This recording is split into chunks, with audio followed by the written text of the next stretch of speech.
looked at our discounts, our cash discounts for early payment, our credit card charges, and we said let's treat those as a reduction in net sales. So that contra revenue account. So we're going to start off with that revenue number, take off those discounts, and we just showed returns we would also show as a contra revenue account. And then we're going to compare that to take off the cost of the goods sold, and that difference is gross profit. So if I've got $100 of revenue,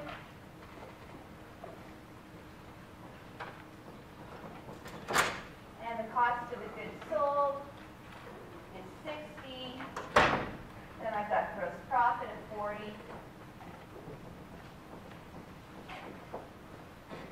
And this one's looking at a percentage. So it's taking that gross profit as a percentage of the sales number. So the gross profit percentage is 40%. Or we could say the cost of goods sold percentage is 60, and then calculate the gross profit percentage. So let's just take a look at Tim Horton's statement. So we've got a revenue section up here, and then we've got costs down here.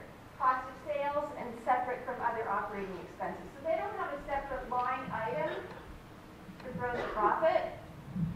So in this case, probably the easier thing to do rather than calculating the gross profit percentage is to calculate this one, calculate the cost of goods sold percentage, and then just figure out the difference.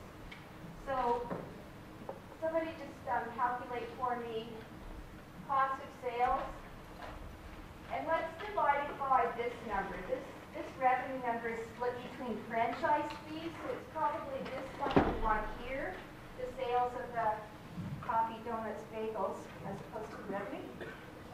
86% for 2014. Okay, so if we got 86%, then we've got a 14% gross margin. So we calculate our cost of goods sold, and the difference is our gross margin, and then how about the next year, or the year before? So we're 14% gross margin. The year before, we're 489.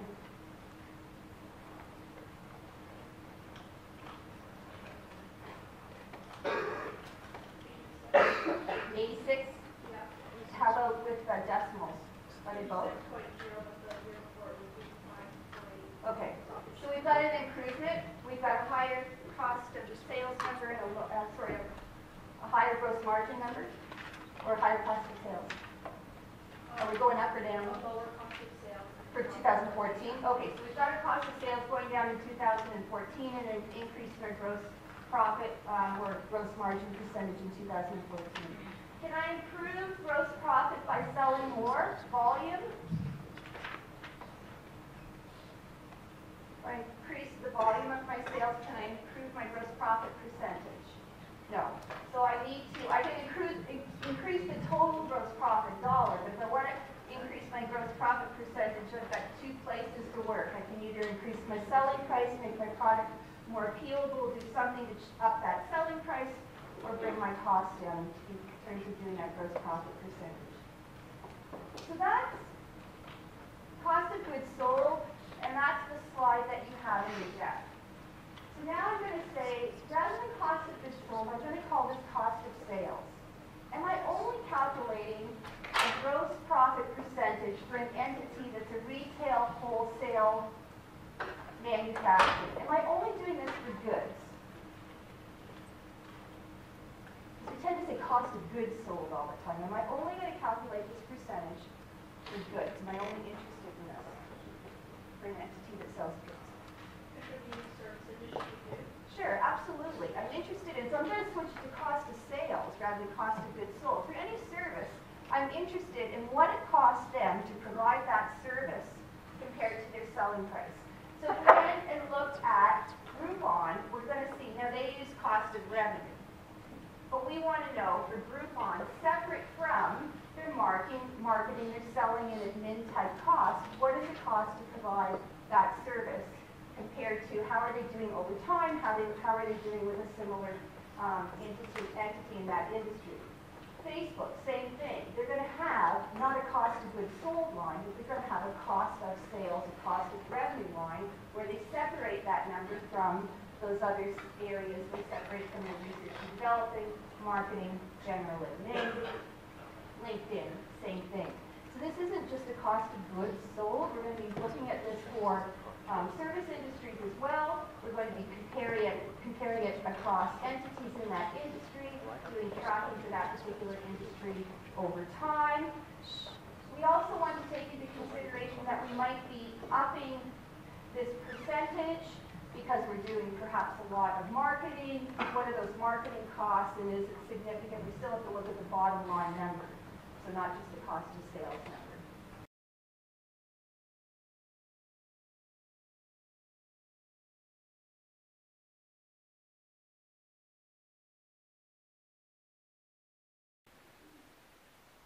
So everything that we've just talked about just covered place. So we're moving on to our last P. The traditional promotion mix. And remember what I said in the last class. Don't confuse this with the marketing mix. So all these 5 tools are components of the promotion mix. And you essentially use all of them in Mike's Bikes, even if you haven't realized it so far. You're putting in the dollars into the advertising and the public relations right now. When you're working with all of the stores, you're using personal selling, because remember, you're in the business-to-business market. So you're using personal selling because you're working directly with all those retailers. Outside of that, you're also going to be deciding on some sales promotion strategies as well. You're deciding how you're going to support all those stores in helping to sell your bike.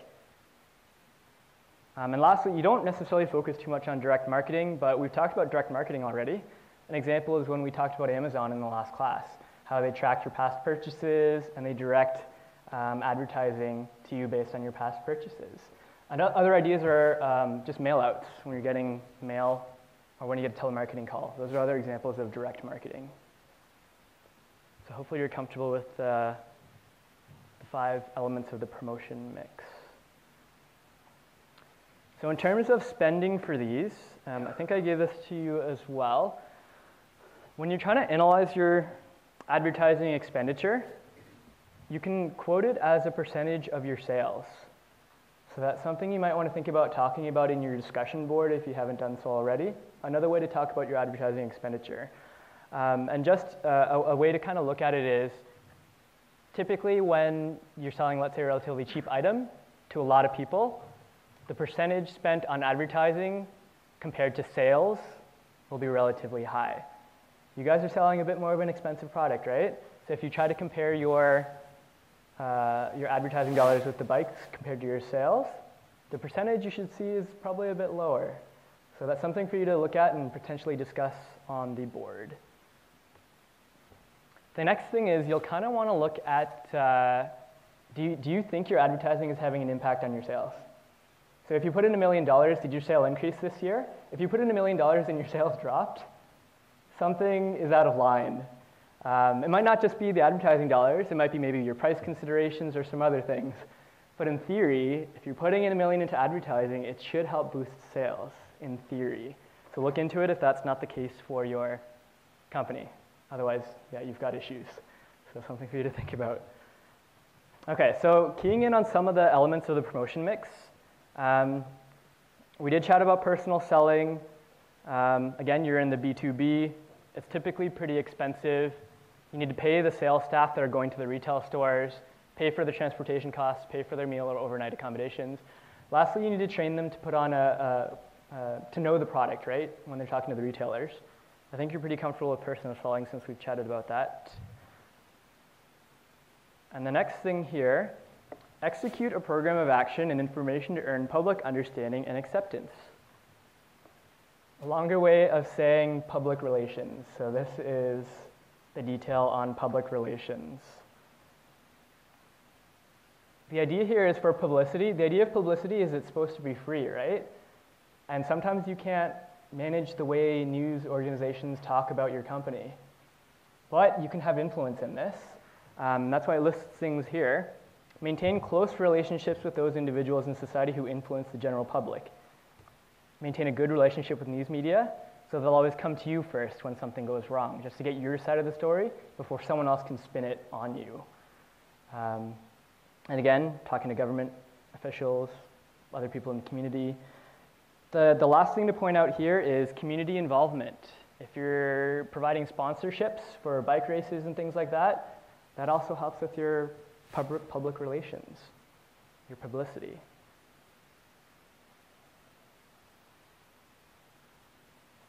So if you remember back to the government chapter, we did talk about some issues with publicity. Remember how we said that Maple Leaf Foods handled things really well? They basically took ownership and said food safety is the priority for us, right? So everyone applauded them for that action. And do you remember what XL Foods said? They basically said, let's get our operations going again. They actually blamed the consumer. I don't remember if I mentioned this, but they basically said, if you cooked the meat well, you would have been okay. Not the best thing to say, right? So they were essentially hated on for quite a little bit. So you should have a good team in place to kind of manage the publicity. And Maple Leaf did a really good job with that.